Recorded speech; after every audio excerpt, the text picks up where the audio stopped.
तीनों नगर निगम एक साथ करने से क्या लेना देना है? आज 3 नगर निगम है दिल्ली में, 272 वार्ड हैं, कुछ इसमें कुछ इसमें कुछ इसमें। तो तीनों नगर निगम के काउंसलर अपने अलग अलग नगर निगम में बैठते हैं।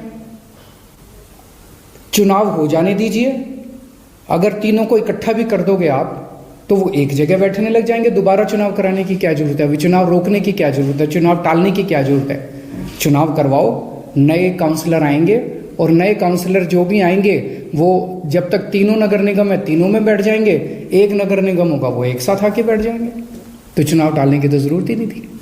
लेकिन मकसद तीनों नगर निगम एक साथ करने का नहीं था। अगर करना होता तो 7 साल में कर लेते ये लोग। मकसद था चुनाव टालने का। ये देश के लिए अच्छा नहीं है। दोनों चीज़ें अच्छी नहीं हैं। जो केंद्र सरकार ने चिट्ठी लिख के चुनाव टालने को कहा वो भी ठीक नहीं है, और चुनाव आयोग केंद्र सरकार के सामने झुक गया और चुनाव टाल दिए, ये भी अच्छा नहीं है जनतंत्र के लिए। मेरी हाथ जोड़ के प्रधानमंत्री जी से अपील है, प्रधानमंत्री जी, सरकारें आती जाती रहेंगी,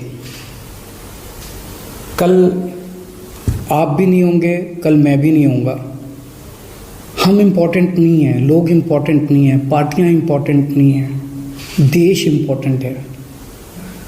अगर हम चुनाव आयोग को दबाव डाल के चुनाव कैंसिल कराते हैं, इससे चुनाव आयोग कमज़ोर होता है, और चुनाव आयोग कमज़ोर होता है, चुनाव कैंसिल होते हैं तो देश कमज़ोर होता है। हम सबको मिलकर देश की रक्षा करनी है। किसी भी हालत में हमें इंस्टीट्यूशंस को कमज़ोर नहीं होने देना।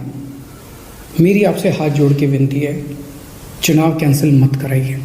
अगर चुनाव कैंसिल होते हैं, ये जनतंत्र के लिए बहुत बड़ा खतरा है।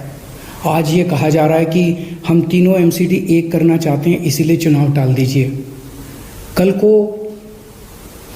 मान लो लोकसभा का चुनाव है, उसके पहले अगर कहा जाएगा कि ये पार्लियामेंट्री सिस्टम अच्छा नहीं है, हम प्रेसिडेंशियल सिस्टम लाना चाहते हैं, संविधान में बदलाव करना चाहते हैं, इसलिए चुनाव टाल दीजिए।